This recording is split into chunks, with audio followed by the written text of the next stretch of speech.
to episode 168, which is a Girl Take the Lead soundbite. And the soundbite is a shorter episode that may be a bit more about a topic we've covered, like our episode today, or a quick inspiration. And I'm your host, Yo Kenny. After our previous episode with Heather McLeod Grant about philanthropy in women, I thought you might like a bit more about the topic. I also thought we could build on our episode 56, which was about love and kindness, because perhaps at the heart of philanthropy is kindness and love. Let's start at what we know about the history of women supporting charitable causes. And as usual, I'll have all my sources and some episodes for your reference in the show notes for you.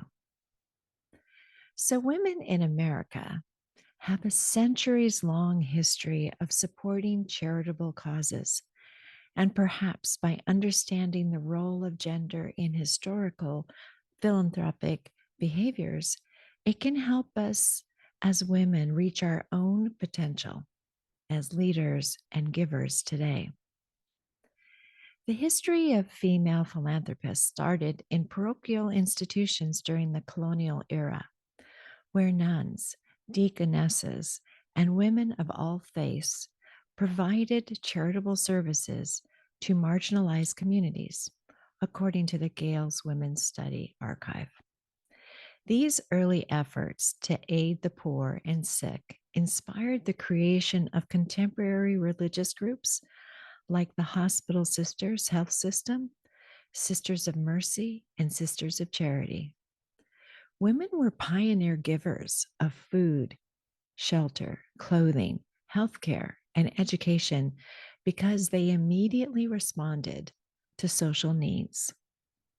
An example is when Anne Radcliffe financially supported the first scholarship fund at Harvard University in the 1600s.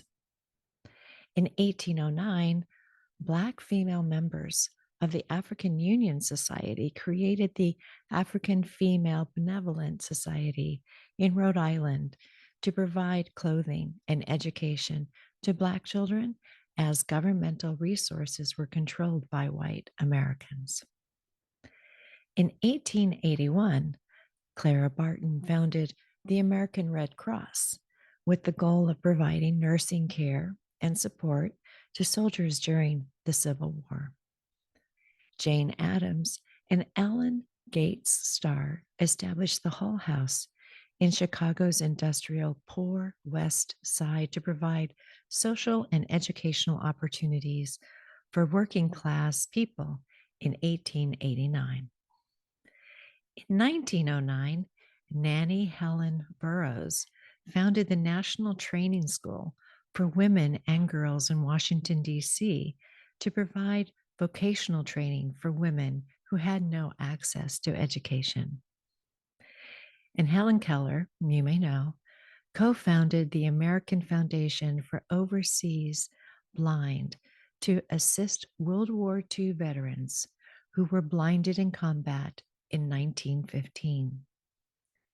These are just a few examples from American history, and perhaps these women can inspire us to do our own kind of giving. Women are more likely to be involved in philanthropy than men in many ways, including donating money, volunteering, and engaging in pro-social behavior. And consistent with the metric Heather offered us, research from the Women's Philanthropy Institute, the WPI, shows that women are 40% more likely to donate than men, and that households led by women give more money regardless of income or wealth. Women may also be more generous as they age. The WPI studies also show that women volunteer more than men. Women are more likely to engage in pro-social behaviors such as donating to charities and performing simple acts of kindness. Women are more likely to involve their children in decisions about which charities to fund, which can help create long term support for organizations and a more altruistic next generation. Women may also lead and support causes by inviting friends and colleagues to their homes to learn about the charity's work, kind of like the giving circle we discussed in our last episode. In a lot of our episodes, we've covered what happens to the brain when it comes to emotions. And science says random acts of kindness are good for our health. That warm feeling of well being that washes over us when we've done something kind isn't just in our head, it's in our brain chemicals too. Acts of kindness can release hormones that contribute to our mood and overall well being. So, kindness is chemical. Most research on the science behind why kindness makes us feel better has centered around oxytocin, sometimes called the love hormone. Oxytocin plays a role in forming social bonds and trusting other people. It's the hormone we mothers produce when we breastfeed. Oxytocin is also released when we're physically intimate. It's tied to making us more trusting, more generous, and friendlier, while also lowering our blood pressure. Acts of kindness can also give our love hormone level a boost.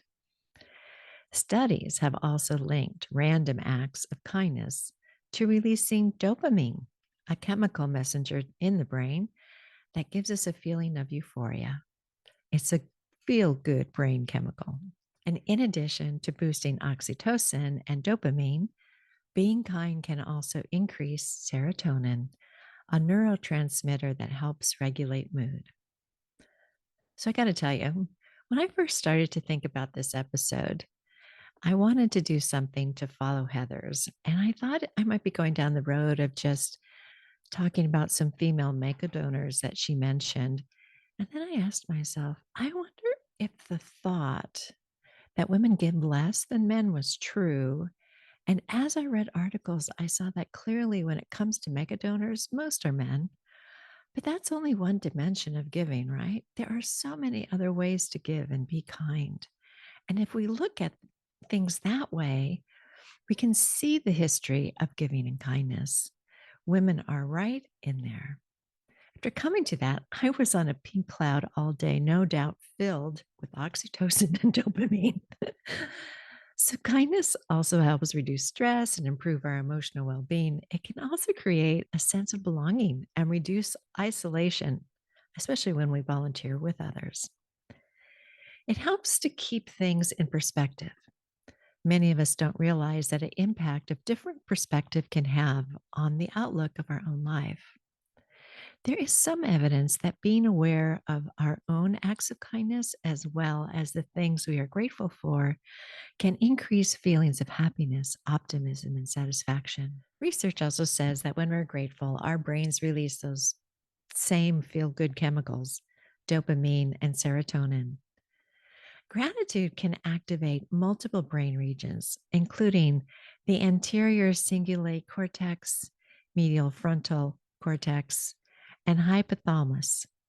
The anterior cingulate cortex and medial frontal cortex are associated with reward, empathy, social and moral cognition, and value judgment. The hypothalamus can affect metabolism, stress, and various behaviors. Gratitude can also regulate cortisol production in the brain, which can help reduce stress and anxiety. Doing good may help us have a more positive outlook about our own circumstances. They can boost our feelings of confidence, being in control, happiness, and optimism. They may also encourage others to repeat the good deeds they've experienced themselves, contributing to a more positive community. The benefits of helping others can last long after the act itself for those who offer kindness and those who benefit. This, in turn, can improve our own self esteem. Although acts of kindness for other people can make us feel good, we need to also keep in mind why we're doing it and remember that it's for their benefit, not ours. But we need to remember not to overdo it. We can set boundaries and remember self care.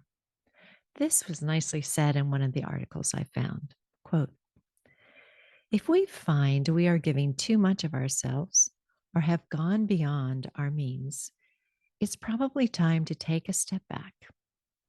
It's very easy to give away all of our energy, especially if we are finding things hard ourselves and want to focus on others.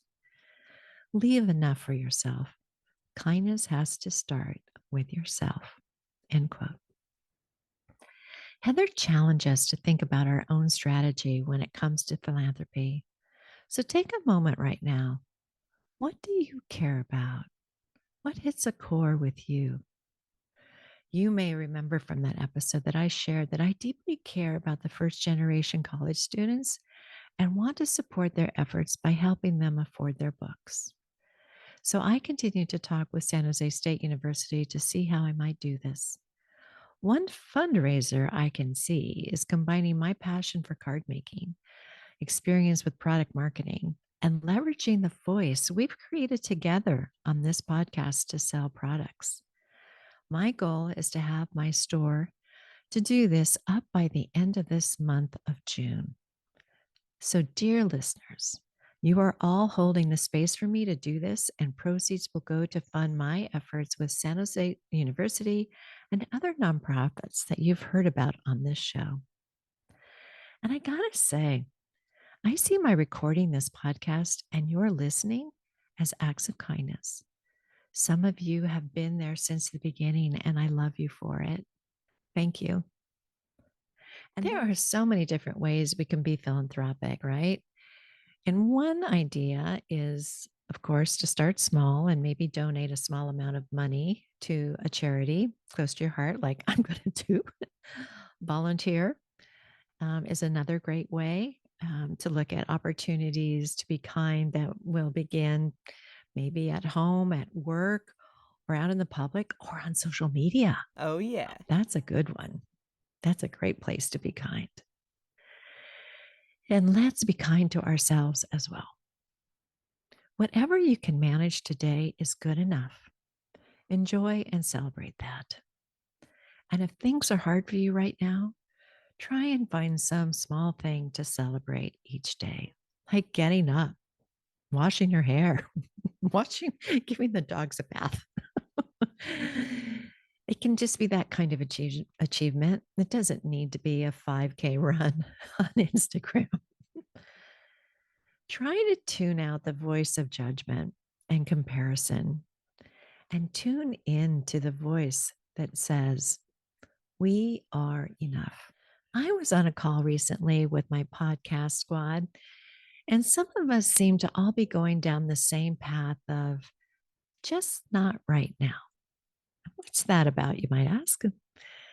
Well, each of us had some goals that we were reassessing.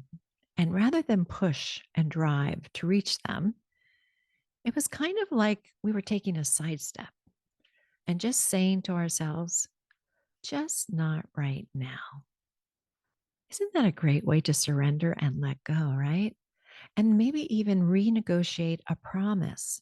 That's something we can easily forget to do. We can let go of our ego or someone else's voice, their judgment telling us to achieve or do something, and listen to our own intuition and let that guide us. And that's a true act of kindness to ourselves for sure. And on that note, dear friends, we'll end our episode today. Thanks for being here. Thank you for listening today, and we sure hope you enjoyed this episode. If you did, please leave a comment wherever you listen to your podcasts. Tell a friend about us. Join our public Facebook group, Girl Take the Lead, or visit our website, girltaketheleadpod.com. We also have a YouTube channel where your subscription would be appreciated. Once you're on YouTube, search at Girl Take the Lead. And we're on YouTube Music, where you can see a video of this episode. Our next episode will feature our very special guest, Suparna Vashisht. Suparna is passionate about driving social change in the areas of sustainability, conservation, gender equality, and mental well being. She's the founder of Women Back to Work, an initiative that helps create systemic pathways for women wanting to re enter the workforce. For the last 20 years, she has worked for conservation nonprofits in the areas of strategy, communication, and development. So, keeping with our theme this month about kindness, Suparna will help us learn about some fabulous nonprofits that are doing really great acts of kindness to sustain the planet and the animals in it. Please join us again for that episode and talk to you soon. Bye.